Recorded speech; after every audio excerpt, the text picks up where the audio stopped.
Nous connaissons des maladies traditionnelles, bien sûr, on peut parler de paludisme, on peut parler de fièvre, ainsi de suite, ainsi de suite. Mais il y a aussi d'autres éléments que nous négligeons un peu plus parce que peut-être par manque de connaissances, parce que ces choses ont trait peut-être aussi à notre inconscient, à notre psychologie. Souvent on parle de santé mentale, il y a beaucoup de choses qui rentrent un peu plus en jeu. Chaque lundi, on revient un peu sur ces éléments-là. Entre-temps, nous avons parlé de stress, de beaucoup de choses. Aujourd'hui, nous parlons de l'anxiété. Est-ce une maladie, oui ou non? Moi, j'en sais rien. Les spécialistes sont là pour en parler. Déjà, Edwige, bonjour. Oui, bonjour, Ayman. Comment? Ça va et toi? Ça va, on est dedans. Tu vas bien ce matin? T'es jolie ce matin. Tu vas me donner ton habité, jolie. Je suis jolie. Oui, jolie. Ah. Ouais, moi aussi, jolie, fais manger là. Je tiens à quelque part, gars. Chers téléspectateurs, bonjour. J'espère que tu as donné Jolie. Bon, tu es jolie aussi. Non, merci. Merci.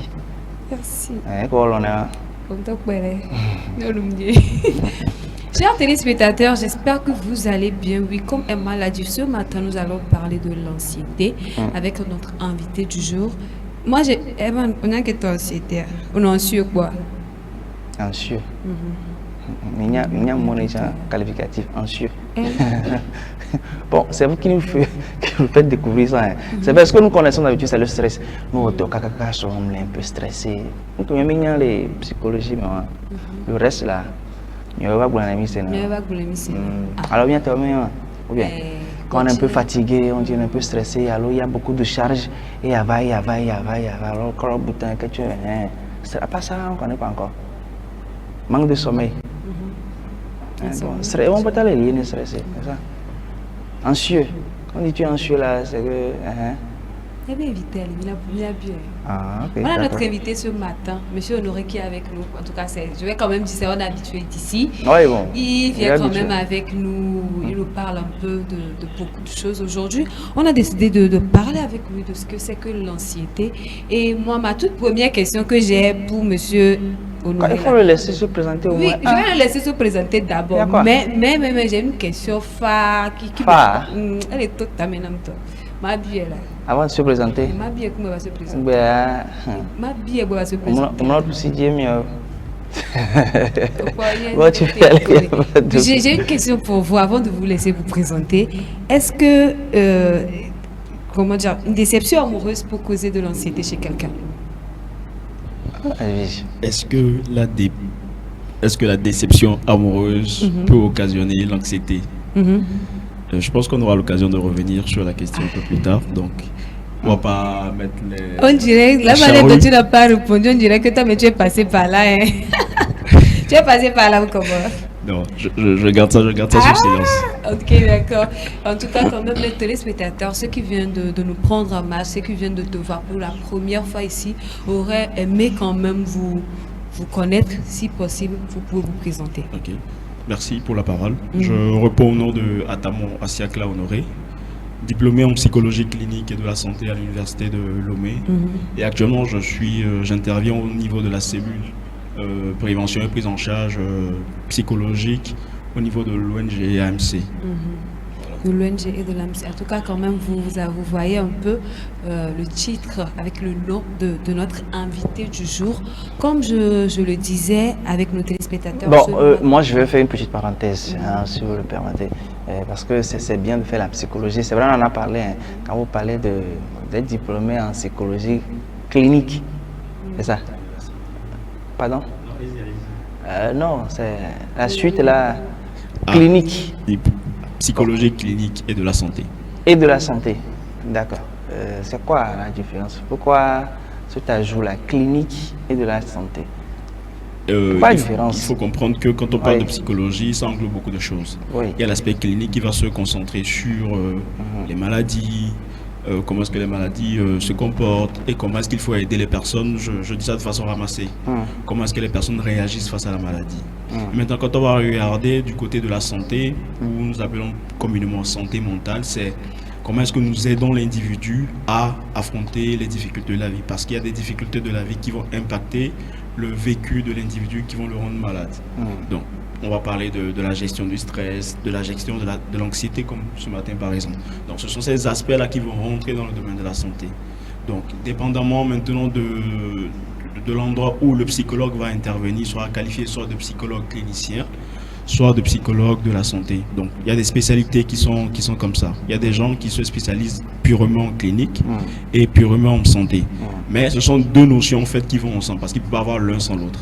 Donc c'est cette petite nuance-là qui peut y avoir. D'accord, maintenant tu peux aller avec ta question. Je voudrais mieux comprendre. Bon, oui, il faut quand même retenir qu'il y a les psychologues de l'éducation aussi, hein. Il y a les psychologues du travail aussi. Et vous avez vu votre psychomag ici, il y a presque ces trois références-là qui sont passées comme invitées. Et oui, aujourd'hui on parle de la gestion de l'anxiété, comment gérer l'anxiété. Mais tout d'abord, il faut que nous comprenions ce que c'est que l'anxiété. Alors, si vous pouvez nous définir, et comme Herman l'a dit, il a dit stress pour eux ne connaissent que ce que le stress et que tout, l'anxiété, c'est nous qui venons l'ajouter. Alors, si c'est possible, expliquez-nous un peu ce que c'est que l'anxiété. L'anxiété, au même titre que le stress, c'est une réaction de l'organisme. C'est une réaction de l'individu face à un stress ou des difficultés de la vie, comme on le dit tantôt. S'il faut représenter l'anxiété, on va dire que c'est une peur exagérée. Donc, il y a des gens, une peur exagérée. Déjà la peur. J'ai la peur. Peut-être que j'appréhende quelque chose. Donc pour caractériser l'anxiété par rapport au stress, ça sera cet élément-là qui va faire la différence. Donc, à titre d'exemple, on va dire, je suis anxieux par rapport à mon avenir. Je suis anxieux par rapport aux examens. Parce que je ne sais pas si la façon dont j'ai appris, est-ce que cela me permettra de passer ou pas. Donc j'appréhende déjà ce qui va arriver. Et tout de suite, tu as posé la question de savoir est-ce qu'une rupture amoureuse peut susciter de l'anxiété. Après une rupture amoureuse, je peux commencer par devenir anxieuse. Parce que je me dis, si je me donne encore dans une relation, il se peut que cela finisse mal. Donc je commence par cogiter négativement. Et donc c'est cette façon de réfléchir qui va faire augmenter le niveau d'anxiété chez l'individu. Voilà un peu ce qu'on peut dire, ou bien comment est-ce qu'on peut définir ou caractériser l'anxiété. D'une manière ramassée pour nos téléspectateurs, on peut dire l'anxiété, c'est une peur exagérée de l'appréhension de ce qui peut se passer dans l'avenir. C'est ce qu'on peut retenir. Il y a toujours cette appréhension-là, en fait, cette anticipation beaucoup plus négative de ce qui peut arriver, de ce qui peut se passer, d'un danger qui va arriver mais qui n'arrivera jamais. Et c'est ce qui caractérise l'anxiété. Je suis à moto, je stresse parce qu'il se peut que j'ai un accident. Ça, c'est de l'anxiété. C'est-à-dire que j'anticipe. J'essaie de prévoir ce qui peut se passer. Et pas positivement, parce que si c'était positif, cela n'engendrerait pas de problème. Mais du moment où on se pose, où on se met dans un spectre négatif, cela va susciter d'autres choses et qui vont engendrer des difficultés que nous allons voir par la suite. Bon, moi j'avais une question en suspens. Quand tu avais parlé de peur excessive, c'est vrai que tu avais parlé de l'avenir, d'accord, j'ai compris. Par exemple, tu es en train de réfléchir, est-ce que je peux réussir, est-ce que je ne peux pas réussir. Je voudrais peut-être revenir un peu sur, dans nos maisons, avec l'éducation. Souvent, on dit, quand vous criez trop sur l'enfant, à un moment donné, quand il voit la même personne arriver, c'est-à-dire quand l'enfant fait quelque chose, et voit papa arriver, par exemple, c'est papa qui crie, l'enfant commence par avoir même la peur déjà, parce que l'enfant est déjà habitué à ces cris-là au point où... je ne sais pas si c'est traumatisme, j'en sais rien, ou peut-être moins de choses, on frappe l'enfant. À un moment donné, l'enfant commence par avoir peur. Est-ce que c'est là, est-ce qu'on peut ramener ça un peu dans ce sens-là où quand l'enfant voit, par exemple, Edwige, quand Edwige arrive encore, l'enfant va commencer par avoir peur. Est-ce que c'est ça, quand tu parles de peur excessive en fait? Si, c'est totalement ça. Et l'exemple que vous venez de donner se retrouve exactement dans ce que nous appelons l'anxiété. Et s'il faut pousser le bouchon loin ou la réflexion plus loin, dans le jargon psychologique, il y a ce qu'on appelle les TAG, troubles anxieux généralisés, ou troubles de l'anxiété généralisée. Dans la mesure où ce genre de situation, ce genre de peur excessive vont installer un comportement. On parle de schémas comportementaux qui vont faire que quand l'enfant va sentir l'odeur de papa qui arrive, quand l'enfant va sentir l'odeur de telle personne qui arrive et qui a peut-être engendré un traumatisme, comme vous l'avez dit, l'enfant va commencer par réagir. Et donc de cette réaction-là, il va naître peut-être un comportement isolationniste. On va le voir dans les manifestations de l'anxiété. Donc oui, totalement d'accord avec les exemples que vous venez de donner. D'accord. Oui, Quoi? Moi, j'irais pour poser cette question-là. On sait que il y a des symptômes à toute maladie. Bon, premièrement, on va devoir savoir si on peut considérer l'anxiété comme des troubles mentaux. Je ne sais pas trop si on peut. Des troubles mentaux. Est-ce qu'on peut considérer l'anxiété comme troubles mentaux? Quand on regarde le spectre de la maladie mentale, on part de la santé mentale positive à la maladie mentale. Et c'est un continuum. Donc il n'y a pas vraiment de limite nette pour dire que à ce moment X, je suis en bonne santé, à ce moment X, je suis déjà malade. C'est pour ça qu'au milieu, il y a ce qu'on appelle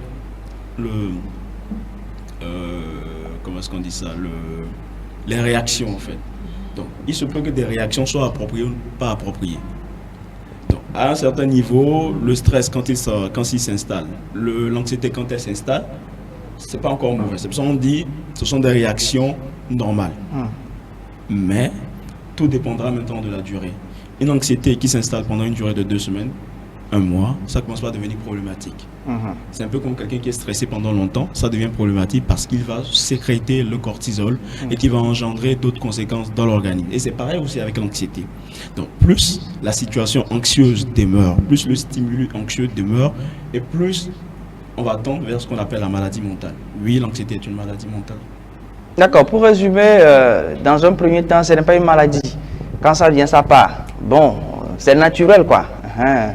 Bon, voilà, bon, à toi tout le m'échappe. Mais ça, lorsque ça dure, ça dit ça perdure, ça prend un peu plus de temps. Voilà. On tient de donner un canevas de 2 semaines en allant, la même chose, là tu t'en avec une maladie. C'est ça, si j'ai bien compris. Sinon, dans un premier temps, c'est naturel. Oui, Et bien, voilà. la non stressé, soit là, toi tout le monde. Mais si tout le temps, là. Il faut commencer par se questionner et chercher de l'aide. D'accord. Est-ce que... Non, on a parlé des symptômes. Hein, oui, les symptômes. Oui, c'est ce que je voulais réitérer. D'accord. Comment ça se manifeste. Voilà. Comment on reconnaît? Oui, est-ce que c'est physiologique, c'est physique? Comment? Voilà. C'est le tout en même temps. Et on va parler ici de somatisation dans la mesure où ce que je ressens intérieurement va se répercuter sur le physique. Quelqu'un qui est anxieux devant la situation anxiogène va commencer par avoir le cœur qui bat vite. On dit le cœur bat à la chamade. Parfois, quand ça commence à devenir exagéré, il y a des douleurs à la poitrine. Parfois des maux de tête, parfois une fatigue exagérée. Parce que la situation anxieuse mobilise notre attention, mobilise nos sens pour rester en éveil. Parce que je sens que le danger va arriver. Donc il faut que je sois tout le temps sur le qui-vive. Donc à force de rester dans cet état de alerte, je consomme beaucoup d'énergie, que ce soit psychologiquement ou physiquement. Donc ce qui fait que quand ça se prolonge, le corps fatigue. Donc vous allez voir des gens, même s'ils dorment, c'est pas un sommeil réparateur. Et des gens, ils ne vont rien faire de toute la journée, mais parce qu'ils sont là à réfléchir, à ruminer des pensées, ils vont être naturellement fatigués. Ils vont avoir des maux de tête, ils vont avoir des courbatures, ils vont avoir des palpitations. Donc ça, ce sont des signes qu'on peut simplement identifier comme étant des signes probables. Parce que c'est pas parce que j'ai ça que je suis anxieux ou bien que je suis en train de tendre vers ce qu'on appelle les TH, les troubles anxieux généralisés. Il se peut que ce soit une maladie cardiaque. Donc c'est important aussi, quand on a ce genre de signe, de consulter. On conseille d'aller voir un médecin généraliste et ensuite, s'il faut aller voir un cardiologue ou un psychologue, le médecin généraliste sera en mesure de vous orienter vers la personne la mieux adaptée pour prendre en charge vos symptômes. Bon, je vais poser cette question aussi pour ces gens de personnes-là qui, à un moment donné, vous discutez avec ces personnes, mais vous sentez que vous parlez seul. Elles sont ailleurs. Tu les oui, tu disais. Quand on arrive à ce niveau, on peut parler encore d'anxiété ou c'est d'autres choses carrément où tout est mélangé? Quand c'est récurrent, parce que vous avez dit tout à l'heure, bon, quand ça devient récurrent et ça prend un peu plus de temps, là, ça devient une maladie. La personne peut être stressée, peut être en train de penser à quelque chose, ça peut arriver. Mais quand vous remarquez que cette personne, ces derniers temps, la personne est ici, mais en même temps ailleurs. La meilleure chose, ou le meilleur conseil que je puisse donner, c'est d'abord de questionner la personne, qu'est-ce qui ne va pas. Parce que c'est pas c'est pas automatique. C'est pas parce que la personne s'évade très souvent que la personne a un problème anxieux. Il se peut que ce soit autre chose. Il se peut que ce soit une situation, un gourmet par exemple, momentanée qui fait que la personne part. Il se peut que la personne n'arrive pas à payer son loyer. Donc ça, c'est chaud quoi. C'est chaud en fait. Donc ce sont ces petites situations de la vie cumulées qui vont faire qu'une personne va développer un certain nombre de difficultés ou bien un certain nombre de problèmes. Donc on peut pas dire que c'est systématique. C'est pas systématique en fait. Il faut déjà passer par un psychologue qui va lui faire passer des entretiens, qui va lui faire passer des tests. Et c'est à la fin de tout cela qu'on pourra dire, d'accord, en tant que diagnostic, ok, cette personne souffre de TH et trouble anxieux généralisé, ou bien la personne si on entend de passer par une phase d'épisode anxieux. D'accord. On parle de crise. Est-ce qu'il y a des crises d'anxiété? Parce qu'il y a des gens qui disent j'ai fait des crises d'anxiété, je me suis retrouvée ici. Moi, j'aimerais comprendre, parce que moi, je me dis, bon, c'est... Les crises d'anxiété, elles existent. C'est un peu comme une crise d'épilepsie. Donc, quelqu'un qui fait une crise d'anxiété, c'est une personne qui, je peux être là avec toi, et puis à un moment donné, je commence pas à palpiter. À un moment, je commence pas à avoir le cœur qui bat fort, je commence pas à avoir des sueurs froides, je commence pas à avoir la chair de poule. Je me dis, il y a un danger qui arrive, ou bien je suis en train d'imaginer quelque chose, le pire qui arrive. Donc, ça. Et ça peut aller dans des cas extrêmes jusqu'à ce que la personne ne perde connaissance. Donc oui, les crises d'anxiété, elles existent et elles arrivent. Donc, ce n'est pas quelque chose qui est à négliger, ce n'est pas quelque chose qui est à prendre à la légère. Donc, si vous avez une personne dans votre entourage qui en souffre, ou bien voilà, qui a ce genre de signe, il est très recommandé de demander à la personne de consulter. Ce n'est pas une fatalité, c'est quelque chose qui se prend en charge. Qui se prend en charge. Est-ce que vous pensez que l'anxiété est génétique? Génétique? Oui. Non. Et pour moi, non.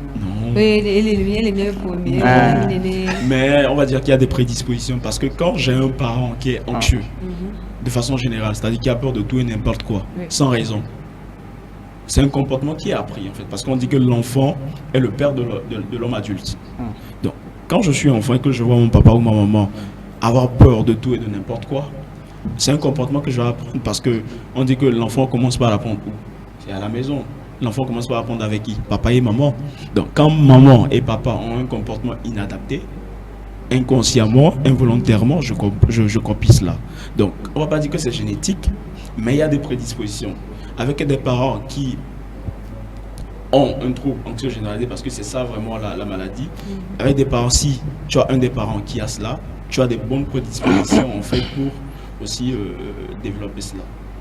Donc ce n'est pas dit que non, comme papa, bien comme un membre de la famille souffre, moi aussi automatiquement je vais l'avoir. Non, ce n'est pas une maladie génétique, mais c'est une maladie qui peut venir, qui peut être héritée parce que papa ou maman ont, ou peut-être parce que le frère a, donc je vais copier inconsciemment cela.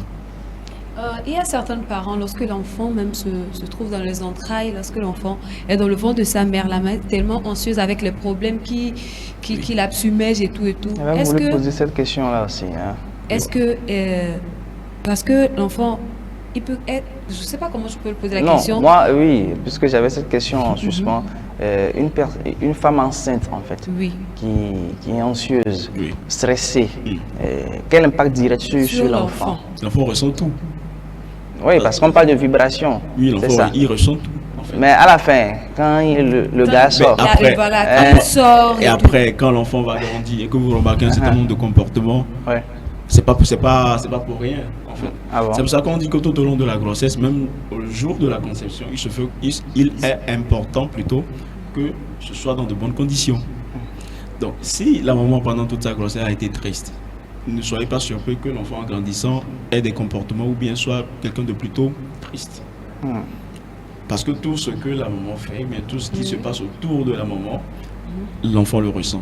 C'est pour ça que un enfant qui a des parents musiciens par exemple, en tout cas ça a été scientifiquement prouvé que voilà, une femme enceinte à qui on joue du piano régulièrement, parfois l'enfant bouge. Et quand l'enfant grandit, l'enfant, je ne vais pas dire automatiquement, mais il y a de fortes chances que l'enfant puisse aimer la musique ou devenir musicien. C'est pareil en fait. Ce qu'on fait, moi je ne vais pas être scientifique, mais c'est prouvé. Hein, quand vous voyez un peu les familles qui pratiquent une discipline donnée. Voilà. Moi, la majorité, quand on prend les footballeurs, moi, C'est beaucoup plus, de voilà, c'est football plus dans le football, c'est ce que je voulais dire. oui, c'est pratiquement toutes les disciplines. Et on a rare, on a pas dévié. Même si la personne dévie, il y a quand même une discipline sportive qui vient compléter. Il y a des prédispositions forcément. qui sont là, en fait. Donc, c'est pour dire que voilà, tout ce que la maman ressent, tout ce que la maman fait, le bébé le ressent et cela a un impact sur la santé future du bébé. Bon, il y a encore le blanc, il y a un caprice bélo. Il y a un dédé là. Alors,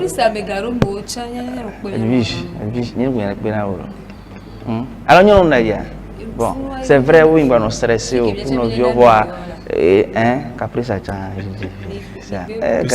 ça baisse un peu. Ah non, pourquoi ça va baisser? C'est-à-dire, on va profiter tellement bien. Et j'ai encore dit, nous sommes derrière, on profite, on met dedans, puis bon voilà quoi, c'est le temps. Moi-même j'ai conseillé au caprice, qui sait, tu vas pas. On partira de là en même temps pour poser les conséquences. Il ne faut pas rire là. Les conséquences de l'anxiété, parce qu'il y aura toujours des conséquences. Tu as dit c'est des pensées négatives qui font que la peur elle, est excessive et tout. Donc il y aura sûrement des conséquences, soit sur la personne lui-même, ou soit sur la société, son environnement. Donnez-nous quelques conséquences de ces personnes-là qui sont tout le temps sur... Voilà. Parce que c'est des dangers ambulants. Oui. Voilà, je me rappelle d'une phrase d'un mes enseignants, quoi. Il y en a eu sur la même encore. On l'a retrouvé dans un quartier. L'enfant lui a rappelé la même phrase. Monsieur Gamme, bon, on a un peu grandi. Parce que danger ambulant. Tu deviendras quoi pour la société. Enfin, gardez ça. La garder. Bon, il va faut et voilà monsieur qui a qu'on a malheureusement pour le monsieur même moi il ne savait pas que c'était moi puisque il voulait appeler les jeunes et il m'a dit on se retourne et puis on va voir. Monsieur, tu te rappelles de moi, c'est moi danger ambulant. C'est moi danger ambulant. Le prof, juste pour rire. Ah, c'est vrai, l'enfant a gardé. Ah oui, c'est moi danger ambulant. Mais aujourd'hui, c'est moi je t'aide. Ouais, c'est ça. Ça marque. Oui, les conséquences possibles. Déjà, il y a une mauvaise santé mentale. Parce que quelqu'un qui est tout le temps sur le qui-vive va mobiliser, comme je l'ai dit tantôt, beaucoup d'énergie. Donc les personnes seront fatiguées, elles auront des palpitations. Et dans le cas du travail, manque de concentration. Parce qu'à force de mobiliser ta concentration ou ton attention sur autre chose que le travail, forcément, tu deviens moins efficace dans ton travail. Au-delà de ça, il y a l'isolement. Parce que quelqu'un qui a peur, on va dire, je commence par avoir peur des filles parce que j'ai eu Boumain. Ou la façon dont la gomme a largué. En tant que quelqu'un, il y a quand même je pense en tout temps, il y avait une vidéo TikTok comme ça qui disait qu'un homme a vécu plus de 50 ans isolé des femmes. 50 ans? Oui, je pense. Goumé avec elle? Oui. Isolé des femmes parce que voilà, sa première relation s'est mal terminée. Waouh. Là-bas, on ne parlera pas plutôt des traumatismes? Bah oui, mais bon, qu'est-ce qu'il y a dans le traumatisme? C'est l'anxiété, la peur des femmes. Comme je l'ai dit au début, l'anxiété, c'est une sorte de peur exagérée. Donc, l'isolement social. Donc, ce sont les deux ou les principales conséquences qu'on va dire. Et puis, bon, elle fait de se méfier de tout et n'importe qui. Il y a des gens qui vont jusqu'à se méfier de leurs parents. J'ai peur qu'on m'empoisonne. Ou voilà, ils se disent que tout le monde est contre eux. Donc, cela va commencer par installer ou faire installer des comportements inadaptés. Donc, je tiens à le préciser, l'anxiété, ce n'est pas une mauvaise chose de base. C'est une réaction normale de l'organisme. Mais cela commence à devenir un problème du moment où cela empêche l'individu de fonctionner normalement, d'abord pour lui-même et ensuite en société. Donc, quand on est ici, aujourd'hui nous sommes dans une émission, si vous avez un collègue qui commence par se méfier de tout et n'importe qui, par se comporter bizarrement, qui commence par devenir inadapté dans sa façon de travailler, on doit se poser des questions. Donc, mais du moment où l'anxiété de la personne n'est pas encore un problème pour elle, parce que c'est important, il ne s'agit pas seulement d'être un danger ambulant et public pour les autres, mais il faut aussi que la personne soit saine pour elle-même. Du moment où elle n'est pas saine pour elle-même, c'est qu'il y a un problème. Donc, c'est un peu ça. D'accord. J'ai une question qui concerne les couples, les relations. Ok. Bon, c'est une question pour nous-mêmes, M. Milaro. On n'a pas forcément un couple, mais qui va dire, non, tu es trop concentré pour ton travail.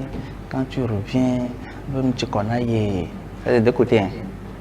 Souvent, on accuse l'homme qui part matin, qui revient peut-être le soir, et qu'un gamme que on avait les doux, il veut dormir, la femme se plaint. Bon, de l'autre côté aussi, on a gens plein de bon cabot, donc oui. Pardon? Elle a peur. Bon, ça y est, sérieux.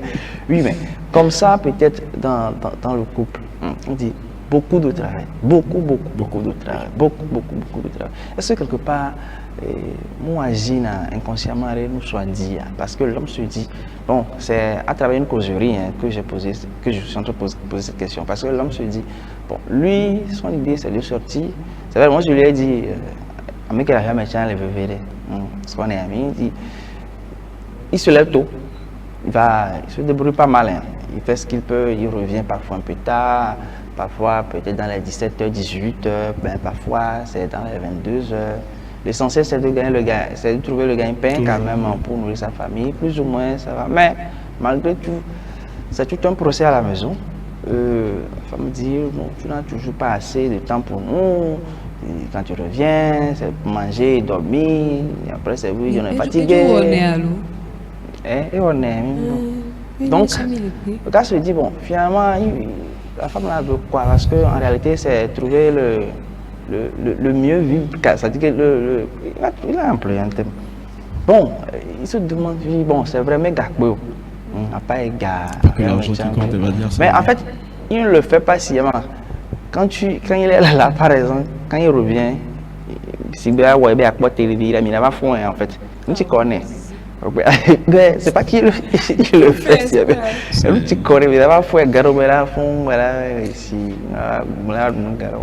Mais pour la femme, c'est trop. Bon, je me demande c'est quoi il fait complètement, c'est quoi la femme veut. Tu dis, on l'a dit d'abord, tu veux nous aider à répondre? Tu veux que je réponde? Réponds! Non, vous savez, il y a un truc qui se passe aussi. C'est vrai, hein, c'est vrai. L'homme, il travaille, il va au boulot, il rentre. Mais il a les enfants aussi, il y a la femme aussi. Toutes ces personnes-là, où la roumée. Et à certaines heures, ils disent, oh, papa déjà confusé. Papa va rentrer tout à l'heure. La femme, dans son cœur, elle est joyeuse, mon mari va rentrer. Elle est joyeuse, mon mari va rentrer. Les enfants sont de joie parce que papa va rentrer tout à l'heure. Et quand tu rentres, il y a voilà, ta femme t'a fait à manger, elle t'a donné la nourriture, tu manges.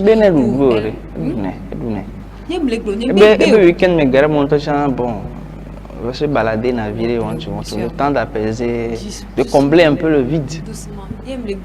Par exemple, aujourd'hui, je me réveille, mon mari est parti au boulot. Déjà à 7h, il est parti. Mais moi, j'aimerais que on va s'asseoir un peu, parler, causer, genre nous amuser, un peu comme les mains de et voilà, Bena Egbo, mon journée Benedou. Et du n'as pas bien, tu n'as pas senti ni ma va. Alors, il pas senti beaucoup me va du ni tu n'as pas senti maman pas des vieux dans le monde. Mais quand ma va, je me retrouve avec mon oncle qui dort déjà. Tu connais là. Et nous tu connais ni mbéo.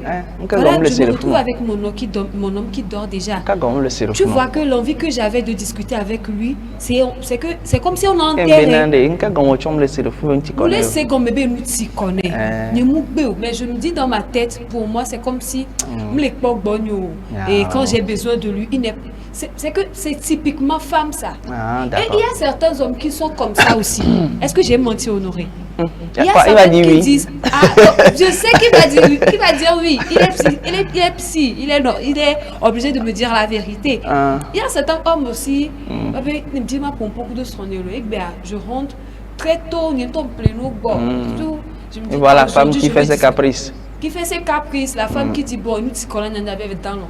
Et puis tu t'assois, tu la regardes comme si bon, cinéma les quoi. Vous voyez un peu, ça c'est frustrant. Ça frustre des deux côtés. Certes, il avait eu à tous un week-end, mais il avait Nani et tout. Mais la femme, ce qui la manque, c'est lien à deux mois quoi les vieux temps le vont quoi non voilà je crois que les téléspectateurs ont compris mais bon il faut noter aussi bien c'est pas tout le temps les hommes peuvent être là c'est pas tout le temps les femmes peuvent être là parce que mais ça mais les occupés quoi dedans quoi voilà pourquoi il y a quelqu'un qui a dit bon il y a des réunions dès qu'on a dans les bureaux ah oui. On va terminer rapidement. Oui, vous voulez vous prononcer sur le sujet, Honoré? Oui. Vous voulez prononcer sur le je me sujet dis ou qu'il y a c'est une bon? il y a une part de vérité dans ce qu'elle dit. Une part. Il y a une part de vérité parce que tout n'est pas totalement ça. Déjà, il se peut que la femme soit... Pourquoi tu le regardes? Oh non, moi je sens il se peut que la femme soit oisive en fait parce que... Oisive. C'est-à-dire, il se peut qu'elle soit à la maison, qu'elle n'ait pas grand-chose à faire. Oui. Donc déjà, il y a une incompréhension vis-à-vis de ce que c'est que le travail. D'accord. Et parfois aussi, la communication elle est très importante. Et parfois, quand la communication ne suffit pas, il faut qu'elle fasse l'expérience. Parce que dire à quelqu'un que je sors de 7h à 20h à 22h, il y a des gens qui travaillent de 7h à 20h et qui rentrent fatigués. Oui, c'est vrai. Du moment où la femme n'est pas capable de comprendre, il y a un problème. Et moi, je dis souvent que tout dépend de ce que vous vous êtes dit avant de vous engager l'un envers l'autre. Parce qu'il y a un certain nombre de détails qu'il faut discuter, c'est très important. Mais nous allons il va au terrain d'y voir. On se voit, on se on se plaît sexuellement, on pense que ça suffit. On se voit, on est attiré, on se dit on s'aime, mais l'amour ça ne suffit pas. Je dis l'amour c'est pour les gras. Donc, discuter et parfois, je peux dire, trouver une occupation à la dame. Ça va lui permettre aussi de... Et si cette dame-là n'est pas seulement genre... En fait, moi, j'ai juste complété que la dame fait aussi quelque chose. Elle vend. Elle est commerçante. Tu vois, ça c'est complète, mais cherche quelque chose. On va passer directement pour la... Bon, on va terminer. Mais on va terminer avec ce point très important. Je me dis qu'il y a sûrement des stratégies que l'être humain comme nous, les personnes comme nous, qui souffrent un peu, on sait que des fois, nous, on va les dire, il y a des stratégies qu'on peut utiliser pour calmer ou pour, voilà, pour lutter contre l'anxiété. La plus simple, c'est respirer profondément. Oui, c'est la plus simple. Parce que, comme je l'ai dit tout de suite, quand une crise d'anxiété se déclenche, qu'est-ce qui se passe? Le cœur bat plus vite. Parce qu'il y a une accélération du rythme cardiaque. Et quelle est la meilleure façon de faire baisser le rythme cardiaque? C'est de respirer profondément. De prendre un petit moment pour respirer. Parce que respirer, ça nous permet de revenir, en fait, de reprendre contact avec la réalité, de se rendre compte qu'en fait, ce pourquoi je suis en train de paniquer, ça n'existe pas. Ce pourquoi je suis en train de prendre peur, ce n'est pas présent. J'ai la pleine possession de mes capacités, je peux aller de l'avant. Donc respirer de façon simple, ça permet de faire baisser le stress, ça permet de faire baisser l'anxiété. Donc de façon simple, je peux dire ça. Respirer, inspirer peut-être pendant 3 secondes, 4 secondes. Il y a la règle des 3, 4, 3. J'inspire pendant 3 secondes, je garde pendant 4 secondes et j'expire pendant 3 secondes. Vous faites ça 3 fois, je pense que oui, ça permet de régler la situation. Et ces personnes-là qui sont, comment je vais dire, qui souffrent, tu l'as dit, de plus de 2 semaines. À consulter, je dis. À un moment donné, aller à l'hôpital, ça ne coûte rien. Je pense dans les centres de santé, c'est 3 000 la consultation. Des fois, on dit, bon, et moi, je suis anémiée, donc c'est pourquoi j'ai des battements, mon corps bat plus vite et tout. C'est ce que je dis. On va d'abord consulter auprès d'un médecin généraliste. Oui. Voilà. Et le médecin généraliste, quand vous lui expliquez vos symptômes, il sera en mesure de vous dire, allez voir un cardiologue, ou peut-être que la crise dont vous souffrez, c'est une crise anxiogène psychologique. Donc, allez vers un psychologue. Ouais, voilà. Même téléspectateurs et au programme, il y a chez lui anxiété et il y a bon 3 secondes. Ada pouvoir mettre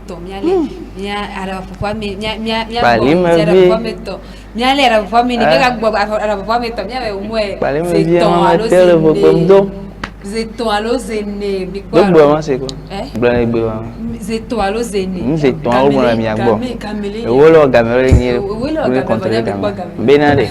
Benade. Blanc miagbo et fait gay que dona.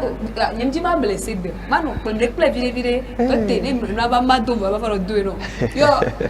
Et puis quand vous ne onyabena ou quoi bena il y a des problèmes symptômes mais tu là no kaba on a no tchaté c'est que on a no tofifié à peine si on a no do et fou quoi tu là no do fou il va fou là no leo donné ce matin il va fou là no leo donc ani nous on le woni ne mais koko bena e didi na pa lui dit be ma ya lem awo il généraliste au boy il conduit ton donc tu as bien dit nuit avec non il y a pas ça de ça ou là ça de ça grand et que japonais non de ka lo hunhuna non de que mais peut-être mais non wa que me pare il a do la psychologue bala do la psychologue ba toi te ka bien avant crise ah il va y aller grave bon voilà un peu la vie à faire cap en éveil en éveil il y a pas si quoi là ah merci